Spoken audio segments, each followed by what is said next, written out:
friends, and welcome to another Darling Bish Hour with your girl, Melissa Reich, and Amy Phillips, drama darling. Hey. Hi, Melissa. Amy.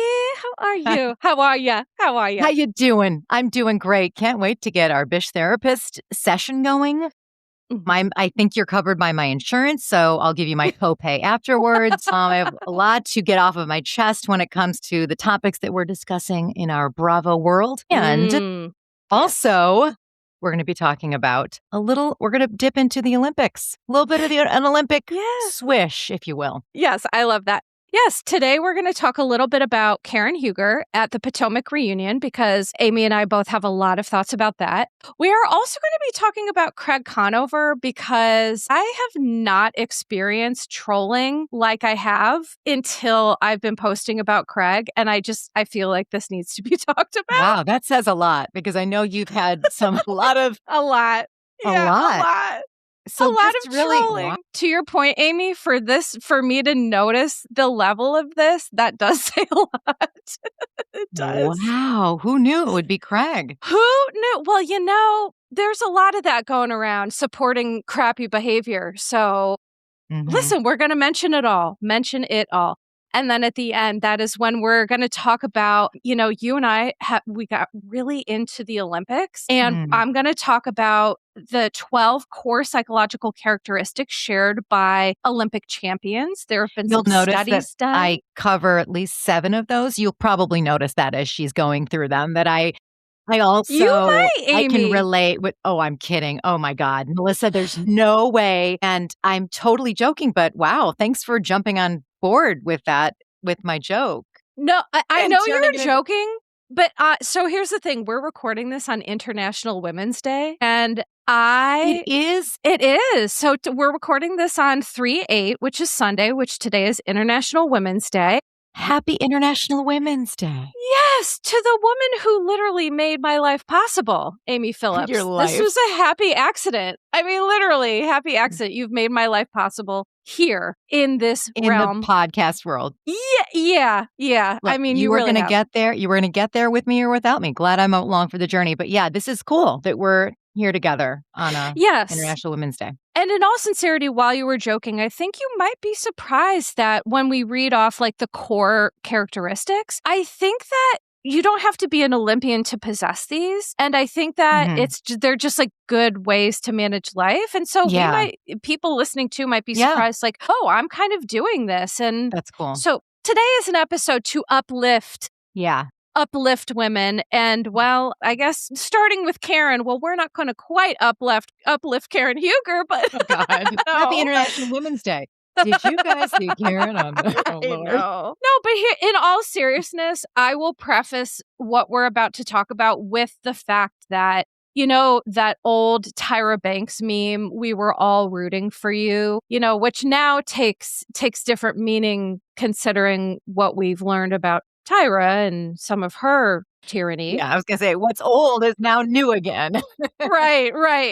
But I think with Karen, it's like, we want to see her win. I want to see Karen win, but I don't want to hear a bag of bullshit as she's trying to parade around like she's winning. That's my trouble, right? Yeah, that's the problem. And we always want to see housewives and Bravo celebrities win. Always. Clearly when we started tuning in, at the beginning, I can only speak for myself, but, watching them lose over and over again is also part of the journey and the entertainment of it all, that a lot of them are a hot mess. But now as you take a journey with them and you've been on the journey for so long, you are left with like, please get it together. It's not fun anymore. We want you to succeed and be healthy. And that's what's tough about it. It's like that's the irony, at least for me, and where I struggle. It's like, great, I'm just going to watch these people drink and do all these crazy things on reality television and just laugh all the way to my wig closet, and then go do parodies. But then years later, we're looking at rehab, we're looking at prison, we're looking at all these things, and I'm going, but my wigs, right. I can't use them anymore. Right. It's too sad. I know. And here's the thing, even though you're hilarious and part of you're joking partly, but it is like so hard to have these parasocial relationships where we watch these shows for years. We Parasocial. genuinely want to see people win. But then it's like we also don't want to support bad behavior. And I think it's a real conundrum, Melissa. Oh my gosh, it really is. And so I think, we didn't even plan to talk about this, but I think it's a good intro into the discussion because I don't want to be angry with Karen Huger or Craig Conover for the things that they're doing. But I think for me, it's my responsibility when I see this behavior to say, here's what I'm seeing and here's why we should be concerned. Because for me, like as a helper, holding people accountable is part of being a helper. Like we can't just support really dangerous behavior. And I think to your point, that's kind of what we're seeing. It was like, well, on Southern Charm or like on Real Housewives of Potomac, like Craig or Karen being drunk might have been funny at one point, but it's like, it's not funny anymore. Because addiction isn't, it's like sad now. It's hard to watch and it's hard for other people to experience in their orbit. So for those listening to this, Amy and I struggle with it just, I think, as so many people do. Like I've had people come into my comments on Instagram saying, I want to ethically watch these shows, but it's like not as entertaining anymore because when it turns so dark, it's not... it's like with The Valley last season, it was like almost so dark that it was hard to watch, which by the way, that's coming back in April. Oh my gosh, so many shows coming back. There's a flood. A literal upon flood. us. A Bravo flood upon us. So everybody bat down the hatches, get your supplies. You know what I mean? Yes. Like go to Costco, go to Sam's Club, do what you have to do, buy water. Okay. We're going to need to hydrate. We have so much to talk about. There's going to be very little time. You're going to feel stressed, but we need to keep pushing forward. Okay. Carry on, Melissa. I know I'm not. And listen, my birthday is in April. And normally I take some time off, but I'm like, I cannot take any time off. There's going to be too much. I'm sorry. Happy birthday, but no. Thank you. Okay. Yeah. Happy birthday, but keep on working. You got to work. You got to work. This is your job. You got to work.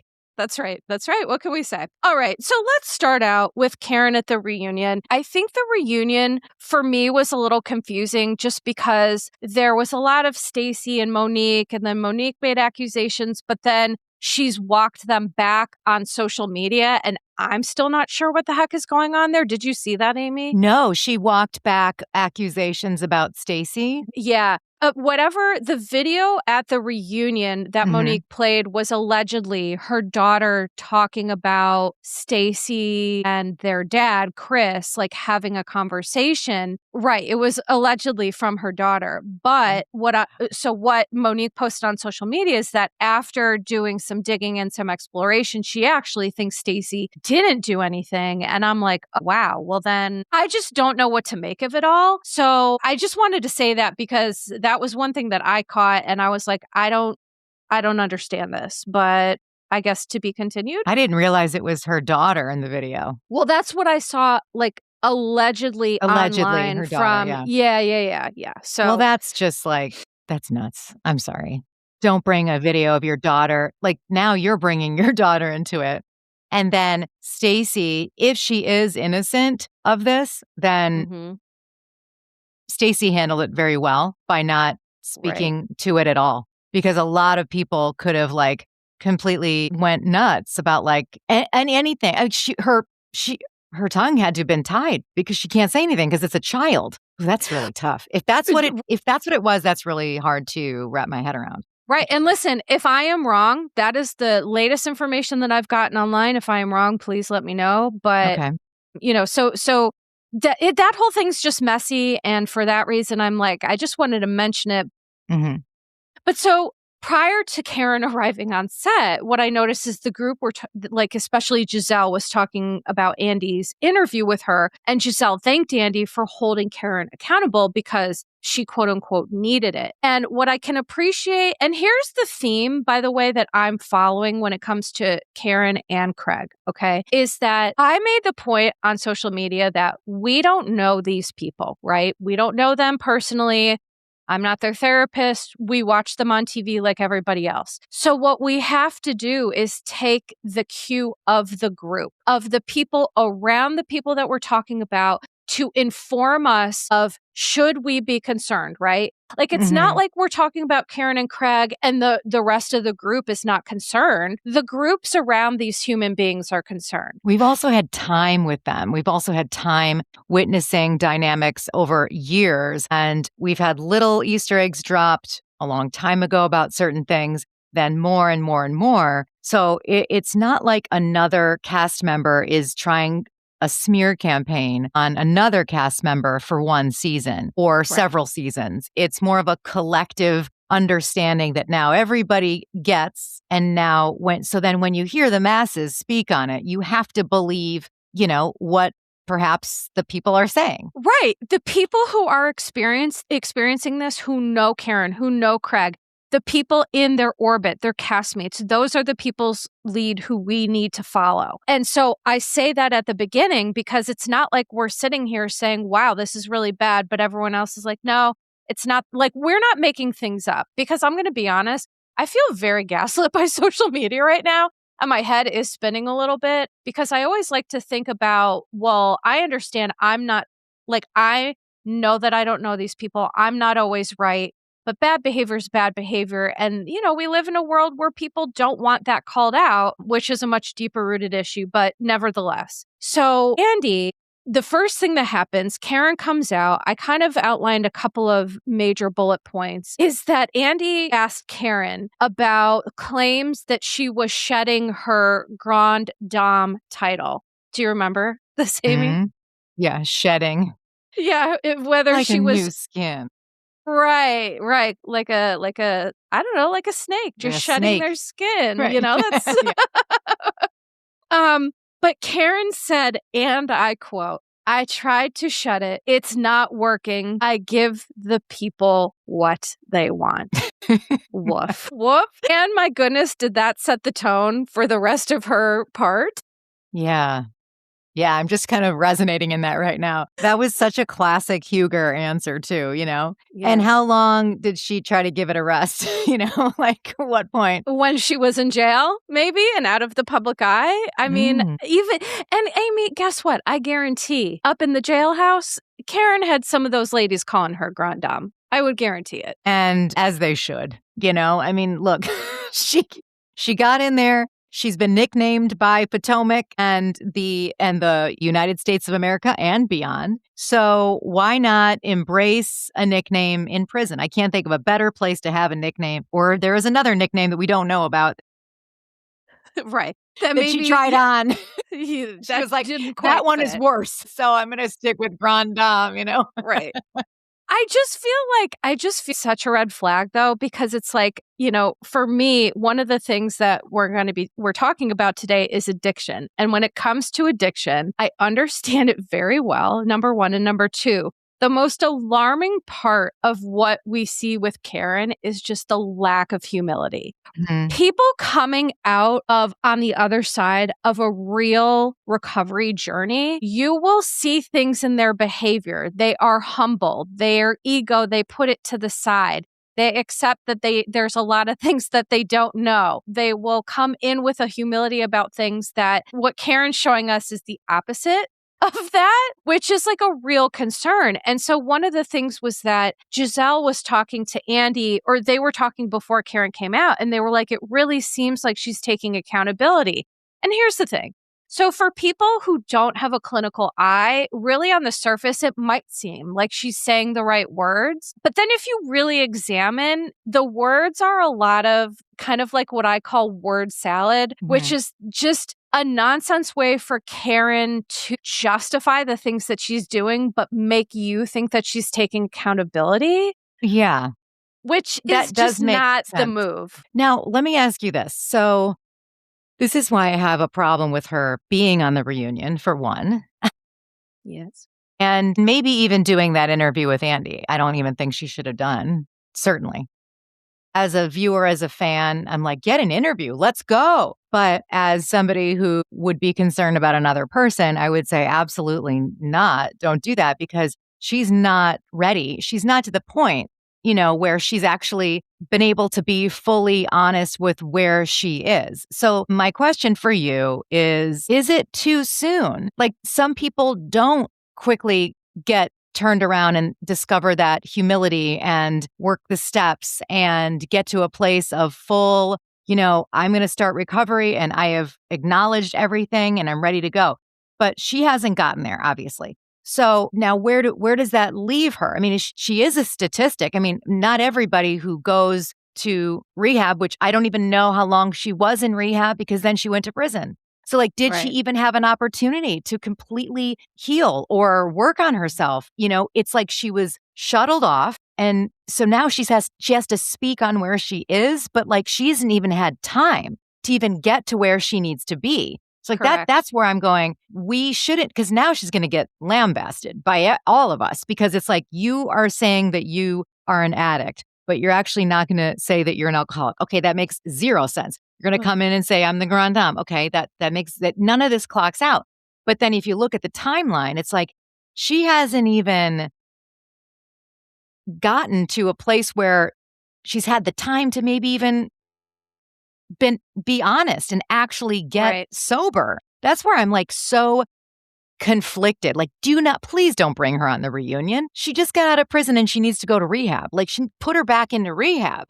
Like, how long was she in rehab? For 1 month? Well, and that's a really good point because the timing, and I'm not sure of it, but it looked like the timing was Karen went to rehab before her sentencing for an undetermined period of time. In terms of like that timeline, it couldn't have been that long of a time between when it happened and then when she went to jail. And so here's the thing. They say, when it comes to addiction, if your addiction is left unchecked, there is, institutions or death. Like that's it. That's what in the program, that is what they talk about. If you do not get your addiction under control, it's like jail, other institutions, or death. Those are the only options. And so for me, to reiterate, this is why I take it really seriously, because when you work with people with addiction, when you see people die from this disease, it's not cute. It's not funny. Addiction is a terrible disease that deserves empathy, but it also deserves to be called out.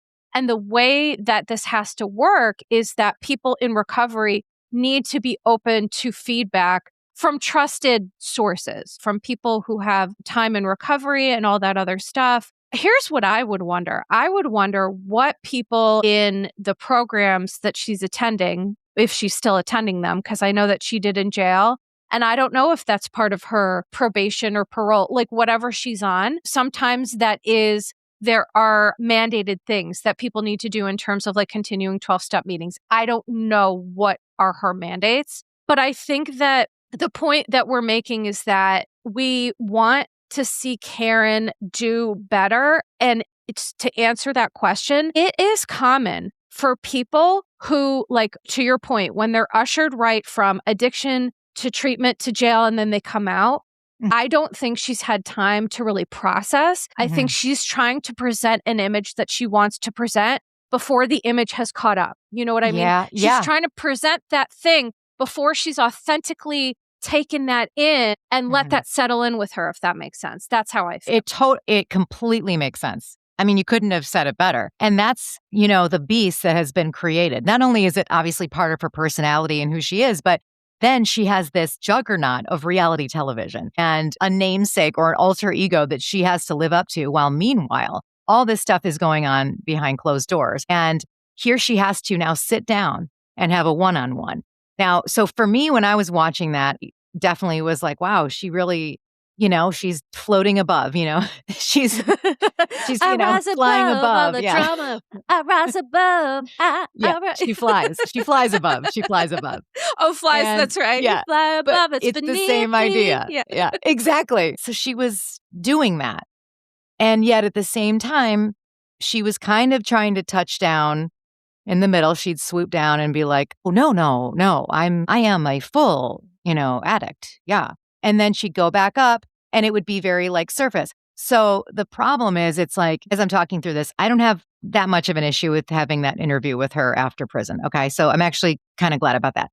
My biggest problem is reunion. I do not think she should have gone to the reunion. And I don't think we should hear from her for another year, because that's where, she didn't have a chance to really do the full treatment. And so now, so she couldn't really speak. I don't know what I expect of her, except for I wish she would have hit rock bottom a decade ago when she's had all these alcohol-related incidents where she got, tickets and, jail time or when she was written up. And so it's kind of like, where were you before? Why is it taking this long? And now you've built up so much. So, and that's a scary thing. To your point, there's 2 points I want to make here is that for some people don't hit a bottom.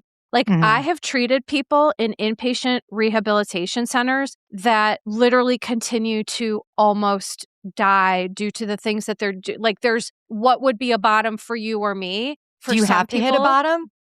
Well, some people do, but some people, it's not so much a bottom as it is consequences. Like humans respond to everything differently. Some people respond more to consequences like legal consequences than they do, seeing something in their life and saying, oh, this is a bottom for me. Sometimes when people are too sick, they can't see that bottom. They can't feel that bottom. It's like, So that is one of the things that we see, number one. But number two, an important point that I want to make is that what we're seeing with Karen, make no doubt about it, is still denial and minimization. However, it is very normal and very common. Recovery is not linear. It is a process that is up and down and circular and cyclical, and it's just all over the place. You'd think that going to prison would be the bottom.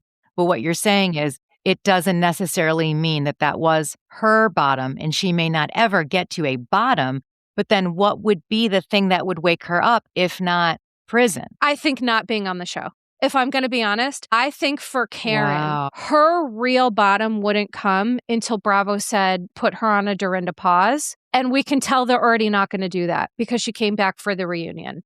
I think that is what Karen really cares about. And if she didn't have that, then she might rethink some of her behaviors. Wow. But would she be getting well for the wrong reasons so that she could come back to the show? Sure. Because that's the other thing is the one thing I can promise you is that whether it's the risk of going to jail, like sometimes people come into treatment and if they relapse, they go to jail. They don't care. If they relapse, they get kicked out, whatever happens, it doesn't matter. The only way that true change happens is because we want it. That is literally the only real thing that any human needs to change is to really authentically in here want it. It can't be about the network for her. It can't be about her fans. It can't be about anything other than Karen Huger. And that's my concern. To me, it's about everything other than Karen right now. And that's what's bothering me a little bit. But to her defense, some of this denial and minimization is normal. It's just most of people, when they're in that early recovery process, they don't have a camera pointed at them. But if they did, this is what you would see. And it's very rare for someone to go to treatment one time and never have issues again. There's a saying in recovery that relapse is a part of recovery. And what that means is that, this process, like I said, it's not linear. So there are people who in the program of recovery, they can have 10 years, 12 years, 30 years sober, whatever it is. But they'll say, well, whoever woke up today earliest, you have the most time. Because it's all we have is today. All we have is the here and now, the present today, and our authentic selves. And so I guess what I'm saying is that while some of it's normal, I feel so important to talk about it because it's very triggering for people who are seeing this and are like, well, wait, this doesn't seem right. And I'm just here to validate that it's not quite right. She needs a little bit more time. I'm actually really impressed with the amount of people who have an issue with everything that she said in the interview with Andy, because it just goes to show as a society, we're pretty savvy to our bullshit meters are pretty tuned up. Well, they are until it comes to Craig Conover, which we'll get to him in a minute. But I do also think that's an interesting thing to note is that people are hard on women of color. I think society is really hard on. And pretty privilege is a very real thing.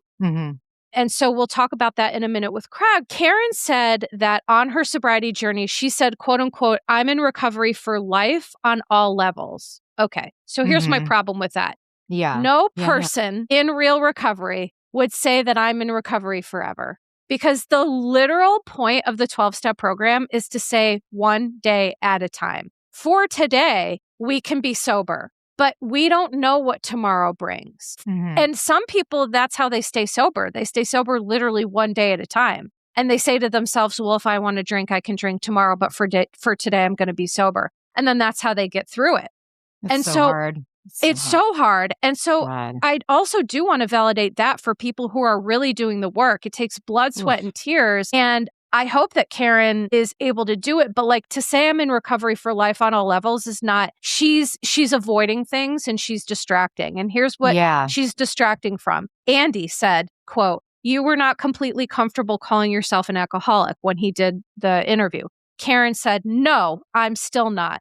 That's a personal choice." Andy said, "Isn't part of being an addict owning that?" Which, great question, because yes, it is. Karen said, "I'm owning everything about it, but there's also a choice you make which empowers you," which is word salad for nonsense. So what do you think behind that? To me, it sounds like she's still drinking. Well, if she's not, this attitude will be the result.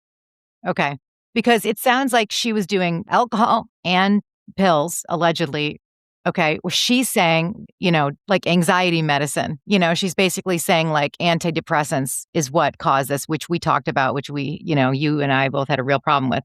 It's just very reckless. So whatever it is that she was taking, it sounds like maybe she stopped that, but is continuing to drink. I also think that, is this a tactic so that she can go back on Potomac and drink with the ladies? That's, that's the concern. And someone like Karen, I'm going to tell you that if she continues to drink, she's going to die. Something bad is going to happen. I'm going to tell you that right now. And so what is frustrating is that, again, in recovery, a drug is a drug is a drug is a drug. It doesn't matter if it's alcohol. It doesn't matter if it's pills, whatever it is, a drug is a drug is a drug. And anyone in recovery will tell you that to try to say, oh, well, this drug doesn't matter, but this drug does, that's denial. I mean, that is plain old There's denial. No levels. It's not, it's gray area. Yeah. Because if she was an alcoholic 20 years ago when she was day drinking at Legal Seafood, she still, I mean, that doesn't just spontaneously improve. Well, when she cops to like, yeah, she, Ashley got me on that one. That's absolutely. So she's doing the thing like a politician would do, Yes. Where they're embracing it. And it's like she has gotten coaching, or, I'm sure being as public as she is, even just on a personal level before she was even on the show, like she has gotten away with so much over the years, just even living in Potomac society. So the way that she handles this stuff is very much like a politician. So she'll be like, yeah, that's true. 100% true. Oh, yeah. So by owning something 120% doesn't mean that you can own something else 20%. It just doesn't work that way. It's very confusing. Right. And her behaviors and her words give her away. Like, she's saying that she's owning something, but she's not. It's her way to differentiate in her mind. Well, if I drink, that's a me decision. But if I blame the pills, that was a doctor. And the core of that thinking, that is the problem that will lead to continued alcohol use. Alcohol is a problem for her, full stop. If she's not willing to admit that, she's going to continue to have more problems, full stop. And furthermore, the last thing she said before we move on is Andy asked about the backlash about her standing ovation she received at BravoCon. Karen said, "Facing your addiction is a brave act." And I thought, oh, God. So the thing is that I have a lot of people in recovery that listen to this podcast. I'm sure their heads are exploding. It's like, yes, recovering from a disease that wants to kill you is a brave act. But again, someone with humility, any ounce of humility, that's not the approach that they're going to take. Right? That's they're going to say different words. They're going to expect different things. She still expects for people to do that with her. And that is as dangerous as the drink, as she calls it. Yeah, it is. And also, like, it isn't, I don't even know if people, like, what were you supposed to, I don't think they had any other choice but to clap. Like, here she comes out and everyone's just like, wow, she's here. So someone's like, and another person, like a slow, they're like, what do we?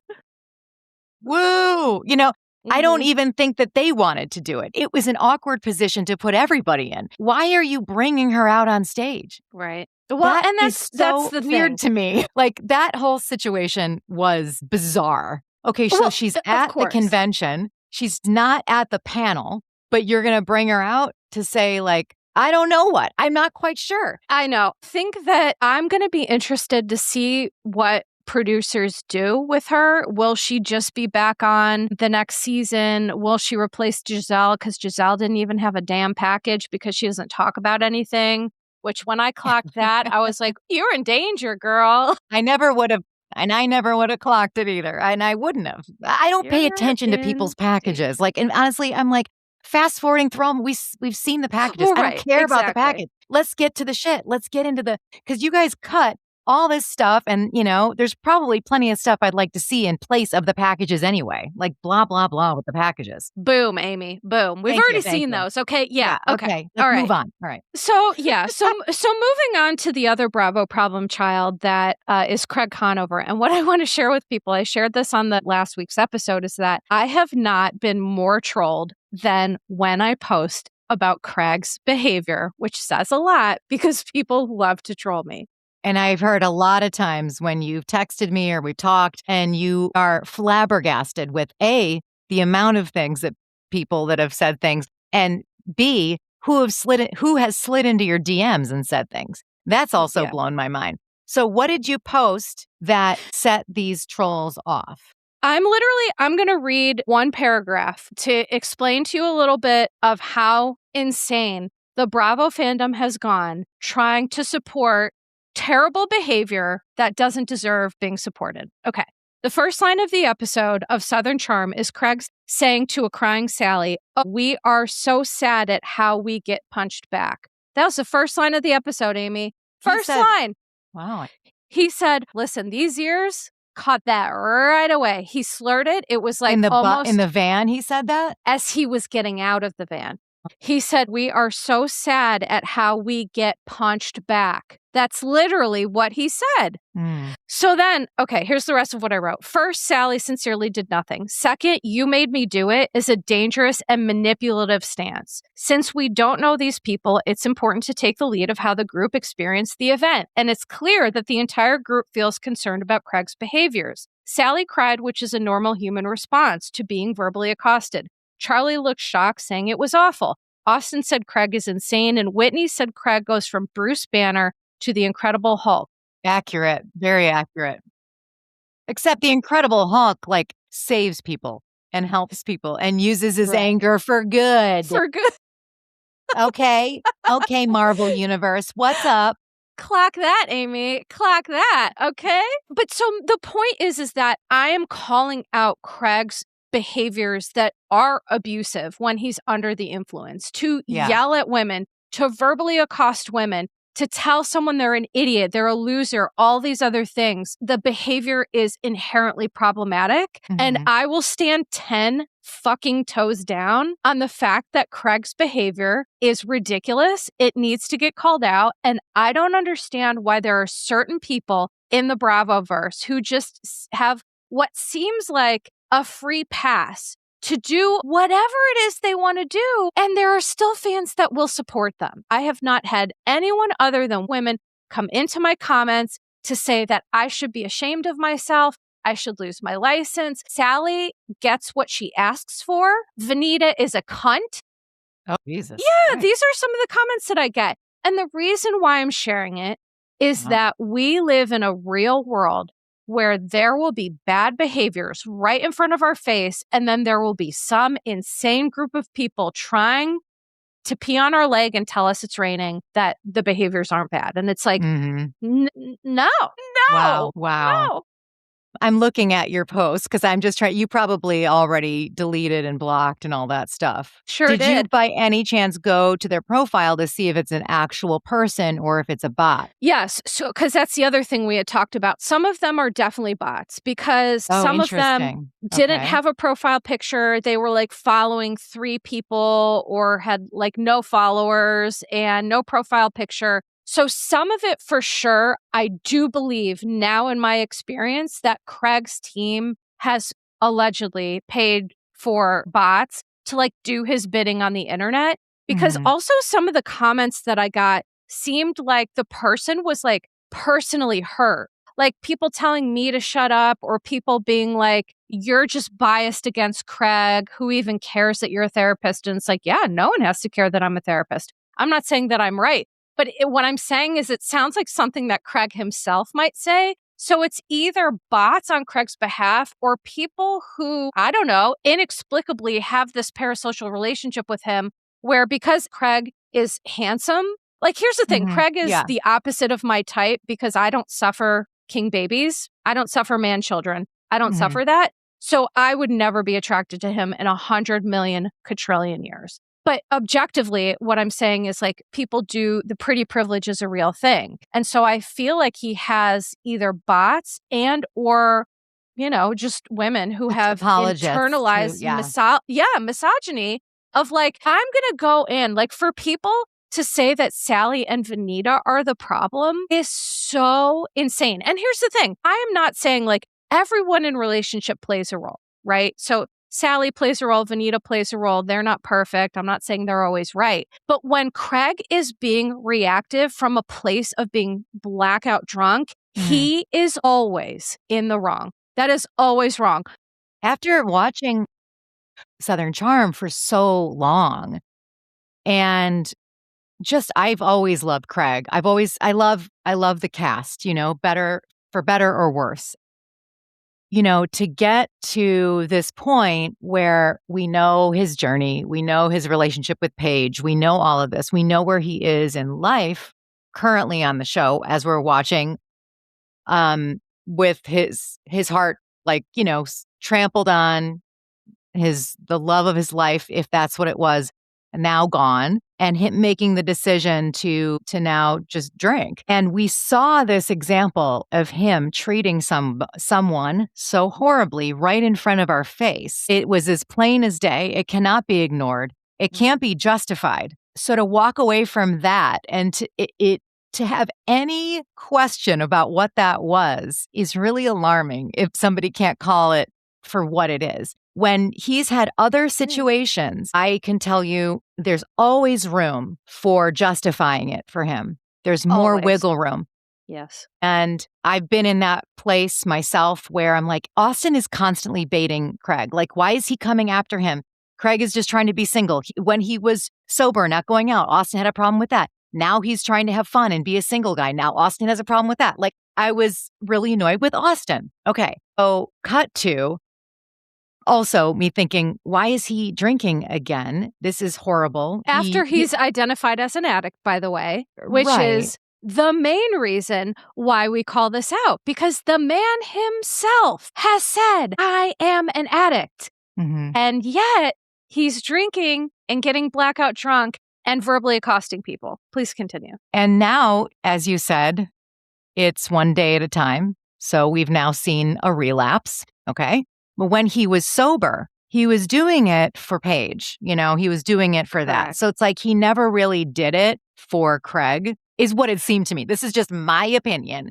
But no, like, you're right. And that's, Amy, that is why the change hasn't stuck. Because remember what I said before, when we get sober or do things for a relationship, to stay out of jail, to stay out of rehab, whatever it is, if we do anything other than for ourselves, that's a setup for failure. It's never going to stick. Never. That's so tough. How do you even, okay, I know that this is just going, I'm just digging real deep, real quick. How do you shift from just staying away from doing it so that you don't have the consequences to, wow, deep within me, I want to be a healthier person making better decisions? How do you even get to that place? Like, what time, practice, and continued, whether it be therapy or participation in a 12-step program or an alcohol program, something that helps keep the guardrails up. It is the imperative thing to get that shift to happen is by what I call acting opposite. So even if you're doing it for other reasons, you continue to show up, you continue to do the work, you continue to stay sober. And eventually that shifts to, I do this for me. So it's possible that in both cases, Karen and Craig, who are in different places, but they both have dipped into some level of sobriety for not necessarily the right reasons, but for relationship or not facing more dire consequences in Karen's case. If they were to stay on that course, whether relapse or not, if they continue doing this, even if for the wrong reasons, is there hope that they will eventually maybe walk the walk, live it from the best part of their soul? Yeah. Yeah. Yeah. I fully believe that there is hope for all human beings and that all humans are capable. But there are so many factors, environmental, genetic, social, all these constructs and factors that inform how that goes. And one of the factors is the social group around you. What are they doing? So, for example, when it comes to Craig, people are tolerating his bullshit. Mhm. And with Karen, they weren't going to tolerate it anymore. And do you see the differences between them? Like, look at where Karen is versus where Craig, because by the way, Craig was never sober. He just said that he was an addict. He said it while holding a bottle of alcohol, like on the beach, like Yeah, on the last year. beach. Yeah. Yeah. So I don't know that he was really ever sober. I think he used Okay. Paige as his guardrails. Yeah. And then Wow. once, like, because someone made the observation, they're like, Craig seems to fall apart when he's not in a relationship, but Yeah. Shep seems to fall apart when he is in a relationship. And Mhm. I thought to myself, I think Craig sees relationships as his guardrails, but Shep sees relationships as shackles. And so Mhm. that's why they react the way they do. Yeah. But going back to this Craig thing is that Karen, if you want to look at Karen and Craig, Karen is light years ahead of Craig because at least she's able to admit, I'm struggling and I did this and I need to change. Because what Craig is doing, so publicly when he meets with Whitney, he says that he's perfectly imperfect, which I Mhm. just wanted to throw the remote at the Yeah. TV Yeah. because that is such a shitty justification for being an asshole. Number Yeah. one. Yeah. Number two, so publicly, and this is the problem. This is what I'm getting to. This is what I think the problem is for Craig. And until he deals with this, he's not going to be able to be successful. Craig says publicly he hates how he gets agitated, and it's a reminder that there's things to improve on, saying to Whitney, I could have made different choices. However, in a confessional, he said, quote unquote, cool, I fucked up once in like 2 years, my bad. And then he rolled Yeah. his eyes. Mhm. Okay.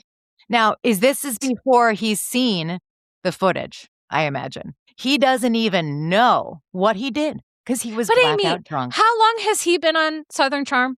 How many years does he have of seeing his behavior over and over and over again? He's seen it. He's seen it, but he doesn't want to see it, right? I have never seen him act that way, that bad to another gal on the show. Really? Have you? Yeah. With Cameron? Well, I've seen him that drunk before on the show, Yeah, I've behaving just badly, but never seen him be that verbally abusive to another cast member on that level. And I should say a woman. Now, has he been that way to like Austin or Shep?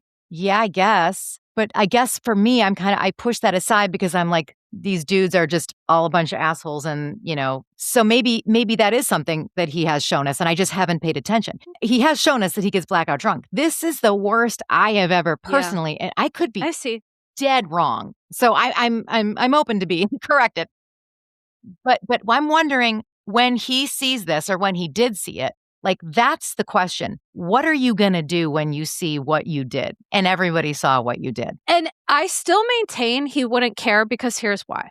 The group of people around him, they're all telling him, your behavior is a problem. We are scared of your anger. We are scared of you when you drink. Yeah. And it's everybody else's fault but his. His ego is too big and he has too many defenses up to be able to take, because like to be able to take ownership of our stuff, we have to be able to take our defenses down and have a bit of humility and ego strength to say, okay, this doesn't feel good to hear that I'm screwing up. That doesn't feel good for anyone, but I need to hear the feedback and then I need to do something about that. And Craig is doing the opposite of that.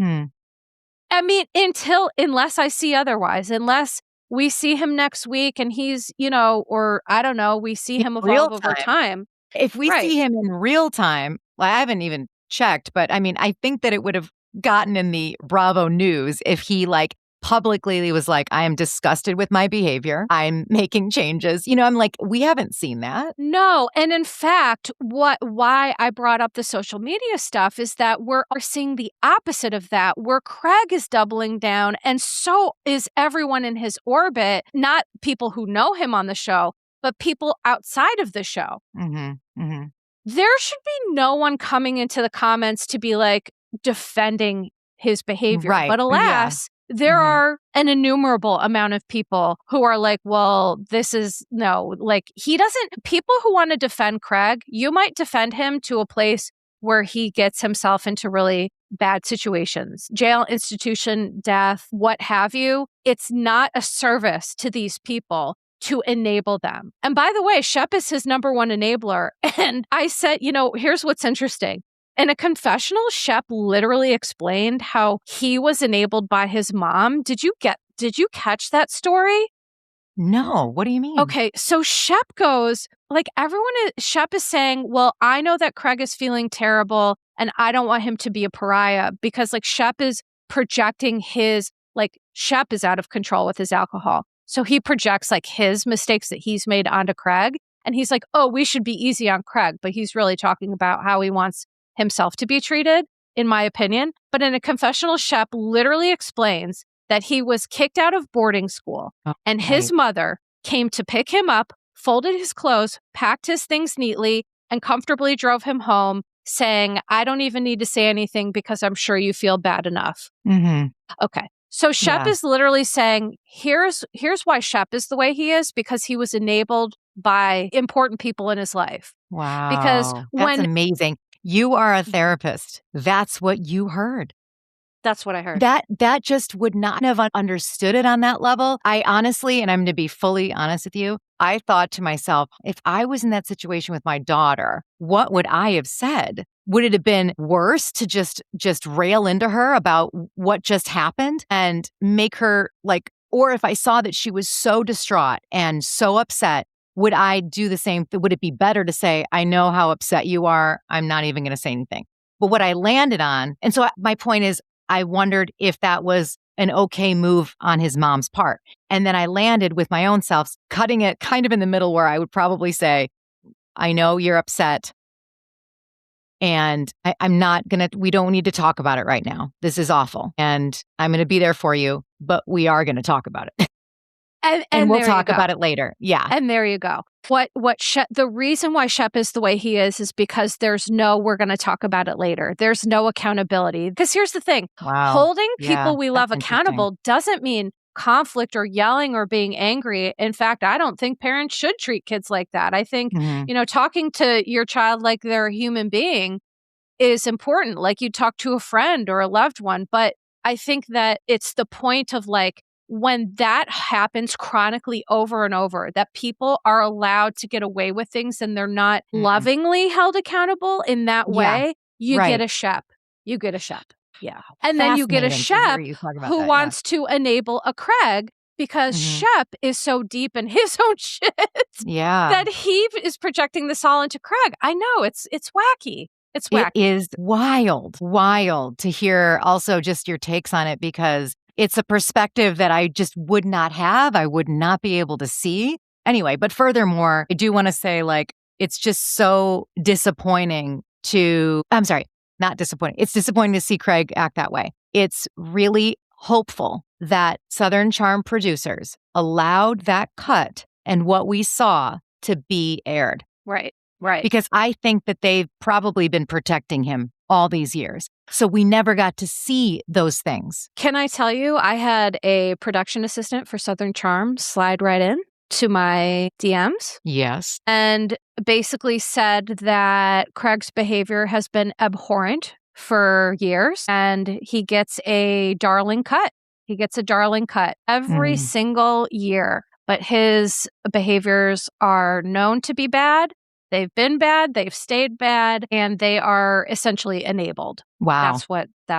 And I think it's come to a point where they're like, this train needs to start slowing down, which is why you see Whitney going, Bruce Banner. You see him being like Jekyll and Hyde. You see him almost trying to like in the last, 2 minutes of the game, cover his ass because this has gotten so far that it's dangerous. Right. Literally.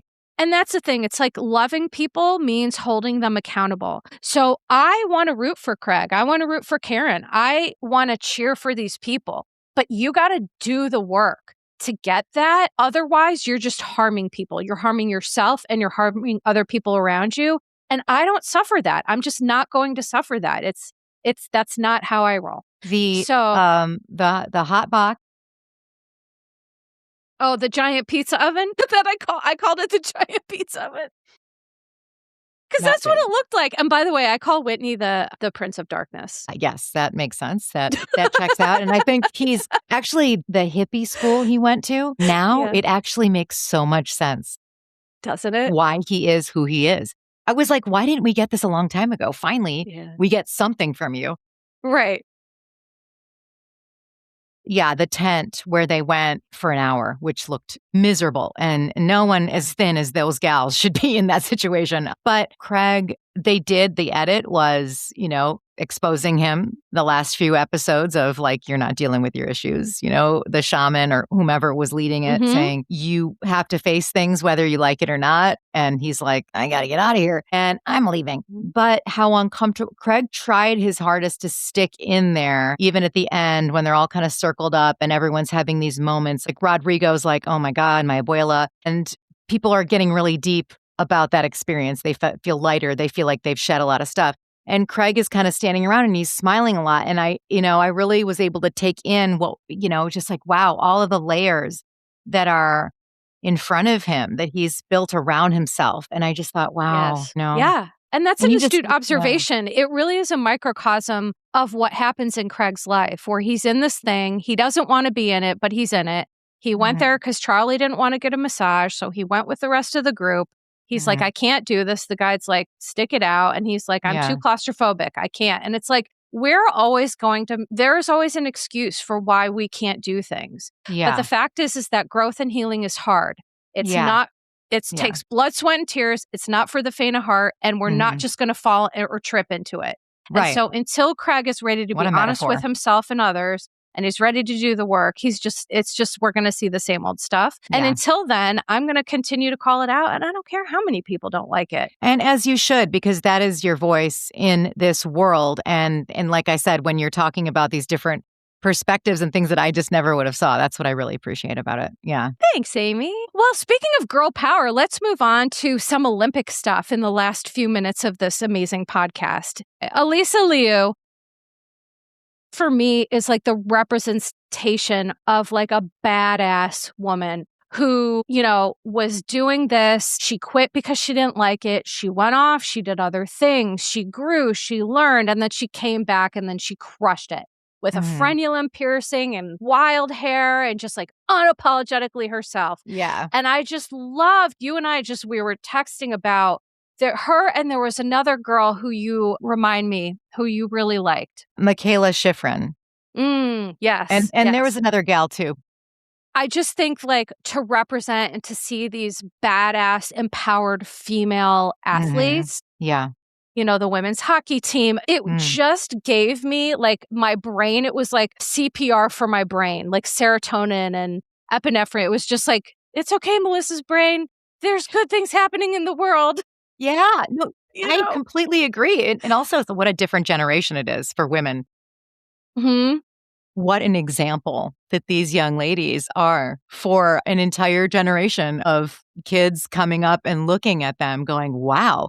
Elisa, her father, like, it's such a wild story. He was single and he wanted to have kids. He had 5 kids with a surrogate. And then I think he eventually got married, and stuff. But Elisa was the first. And so he really poured into her like almost upwards of $1 million with her skating career, because he said he saw the potential. He saw the talent. And at some point she was like, I don't want to do this anymore. He was not happy about that. Obviously 2022 Olympics, he was in mad. Beijing. Yeah. Yeah. She got 6th place, which was like the highest any U.S. American had gotten in a long time in figure skating. So she already did exceedingly well. Regardless, she wanted to stop. He had a problem with that.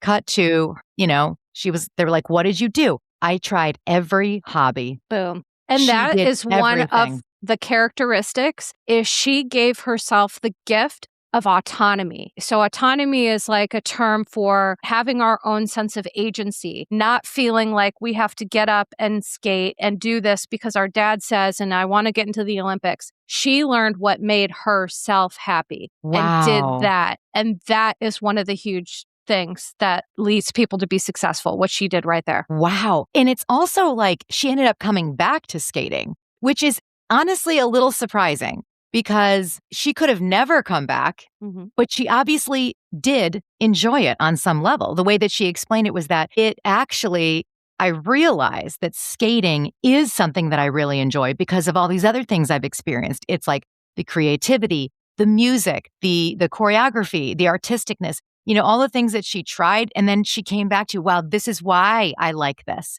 which is kind of unheard of, especially when you look at the Olympics. All you're doing is just working so hard to get to be perfect, to win. At the end of the day, you're not out there because you love it. You know what I'm saying? You're not there because you love it.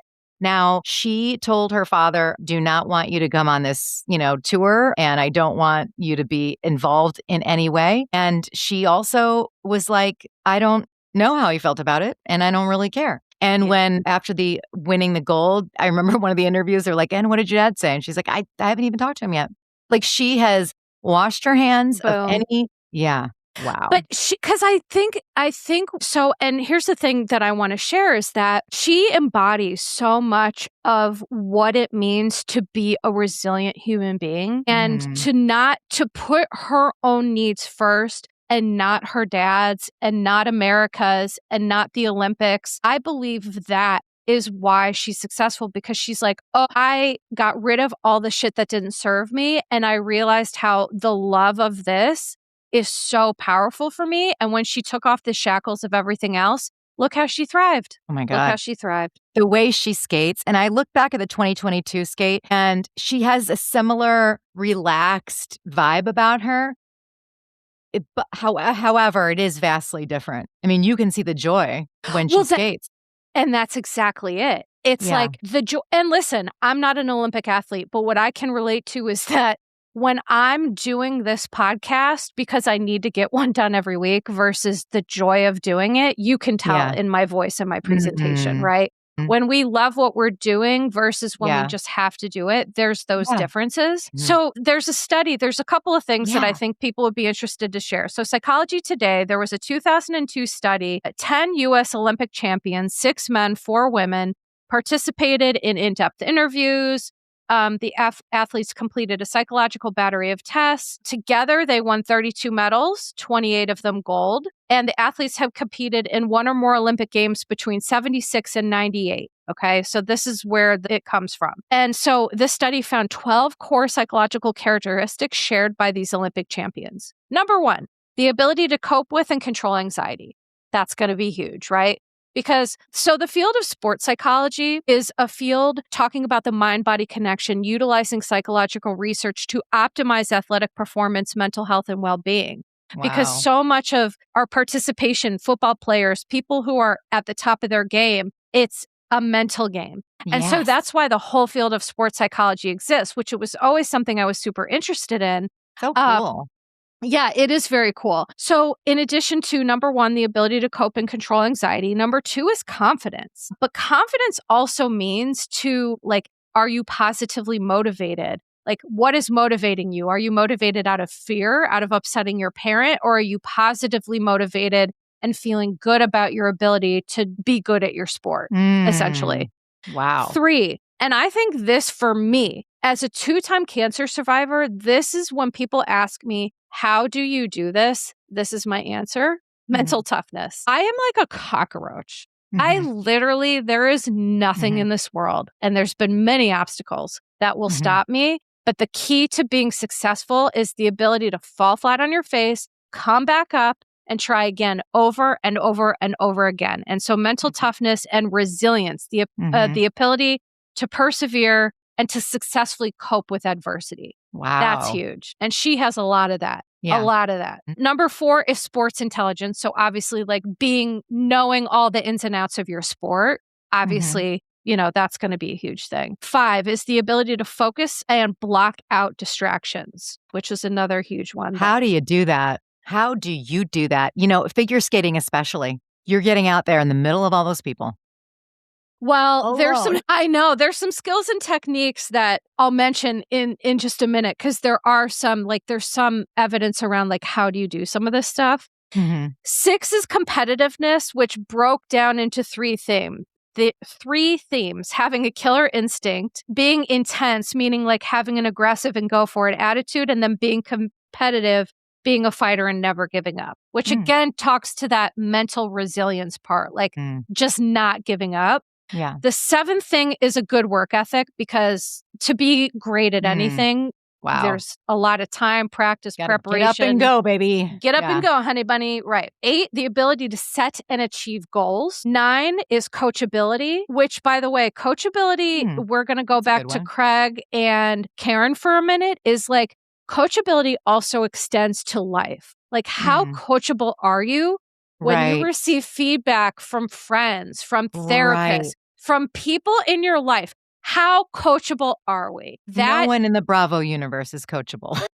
Very few. Especially the 2 subjects that we are speaking on today. So that's right. That's right. Point, yeah. Now, number 10 is hopefulness, which I think is also in life. The key to life is being hopeful. Optimism, which is basically, this is not toxic positivity, but optimistic people confront challenges with confidence and persistence. That kind of optimism. You don't have to see the world as everything is peachy, but you have to be optimistic about your ability to do all these things. Okay. And then the last thing, which this struck me, was perfectionism. Now, there are two kinds of perfectionism: maladaptive and adaptive, both types being known for setting high personal standards. But maladaptive perfectionism is associated with being overly critical with making mistakes, whereas adaptive perfectionism is positively linked with achievement. Wow. Yes. So, to your question of how the hell do we do these things? Number 1, they talk about pre-competition routines. So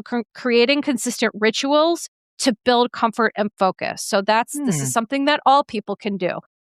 These are things like mindfulness and visualization, practicing mental imagery to help prepare for scenarios, seeing yourself doing Visualizing yourself. Yes. Visualizing for me is a huge skill that I think a lot of people underutilize. Wow. I think people, it gets confused with manifesting, because manifesting is great, but we have to see ourselves doing the hard thing, kind of, if that makes sense. It does. So I almost recommend to people to like visualize what it would look like for you to be successful doing this, and then kind of learn from that and go from there. Great advice. I love that. Another one is positive self-talk. So like, how we talk to ourselves is so important. And if you make a mistake and you're like, you dumb bitch, you're never going to do this right. Well, that's going to impair you, right? So whether there's this saying, whether you think you can or you can't, you're right. So what we think about ourselves and our ability to be successful at things, that is largely will we be successful or not? And then honestly, letting go of mistakes. So making a mistake and then being like, okay, I made it, and then refocusing after and trying it again. Hilarious that in that list was perfectionism. And then like the next one's like letting go. I'm like, okay. So basically the impossible, I know. It's Unless tough. You're an adaptive perfectionist. You might have a chance. Exactly. Yes, because I am what we call maladaptive perfectionist. In all of those things, I am no, I'm kidding. Positive talk. And so I think, though, the message is just that, like, do the things you love as best as you can, give yourself grace, set goals, and be resilient. I mean, that's essentially like, and again, the answer to how do we do that is we practice one day at a time, day in and day out. We act opposite until things really align with us. And then we're like, hey, we're doing it. Like riding a bike. Fake it till you make it with a positive attitude. With a positive self-view. With a positive view of like, listen, we can do anything that we set our minds to. That is the kind of view. Not like everything's going to go perfectly. We're going to be fine. We might fall flat on our face. But whatever's coming will come and we'll meet it when it does. Yeah. That kind of thing. So. Okay.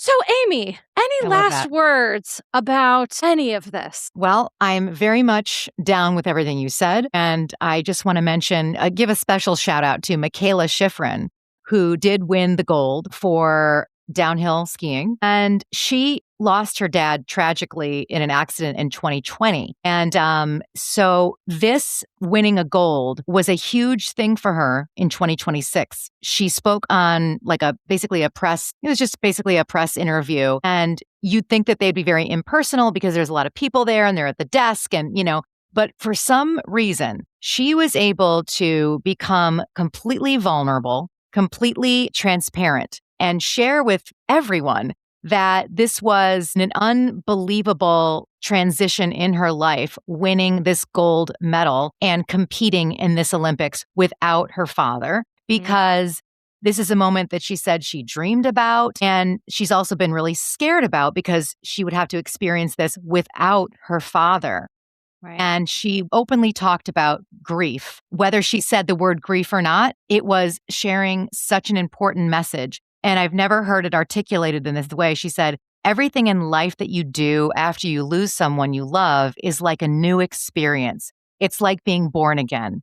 And I still have so many moments where I resist this. I don't want to be in life without my dad. And she said that her gold medal and this Olympics helped her come to terms with this, because before she was going to compete, there was morning and then afternoon, she was going to take a nap. And she said that she started to cry and she started to think about her father, but then had a change in her perspective that helped her focus on her goal. She said, I was thinking about the fact that I actually can show up today and honestly say in the start that I have all the tools that are necessary to do my best skiing and to earn that moment. And that she wanted to take that moment and communicate in her heart and in her mind with the people that have been there and thank them. But also that instead of mourning the loss of her dad, that he wasn't there in that moment, but to take the silence and the time to be with him in that moment without his presence there, but that he was with her and for her to feel that. So she kind of like crossed over to another side of grief, essentially, with this and explained that in a press conference about her gold medal. Who does that these days? Like, that's the generation of leaders. An amazing woman. My God. Yeah. Leaders, people who are just like built differently, made differently. We can learn lessons from them. And that is such wisdom distilled from such a us. young person. It just blew my mind. And she inspired, she must have inspired so many people. I mean, I just look at her and I think, this is such a young person that has achieved so much in the world of the eye, in the eyes of the world, but also, most importantly, within herself and her own journey. I mean, it's just so exciting. Right. And I feel like this all comes full circle, this podcast, back to, I think what really matters is, do we feel we are capable of managing the things that are coming our way and being honest with ourselves about that? Like, you can't be great until you're able to look at, well, here's this mistake and here's this misstep, and I need to hear this feedback and all of that. And so I feel like from what we talked about at the beginning till now, there's a lot of lessons that we can learn from these Olympians that apply far outside of any sports or Olympics. It's just like how to be a successful human being and thrive at whatever you're doing. And the mental aspect of it, which is what you really were addressing, and the sports psychology of it, which is why I like leaning into this with you, is because that's what you cover. With in the case of in the past, when you hear from athletes and these Olympians after they win a medal and so forth, usually, I mean, I don't want to completely compartmentalize, or just like narrow it down to just one story, but it's usually the journey is like, I injured my leg and I built myself back up and I trained and everything that went behind that. It's not, I lost my father and now I have to compete without him. And I'm grieving at the bottom of this snowy mountain thinking, how am I going to do this? Because I don't want to be here without him. To share that. And then also, with Elisa Liu, I had to stop everything I was doing and focus on me. Like, who are these people? Who is this generation? It makes for a hopeful look to the future, Melissa. Thank you. And what a way to end the podcast. Yes. Hopeful Indeed. look to the future. There are great people in this world that are doing great things. There are helpers everywhere. There are, in the midst of the chaos, there is beauty. And I think it's great to see that and to recognize that. So, wow, Amy, what a journey we've gone on today. Holy smokes.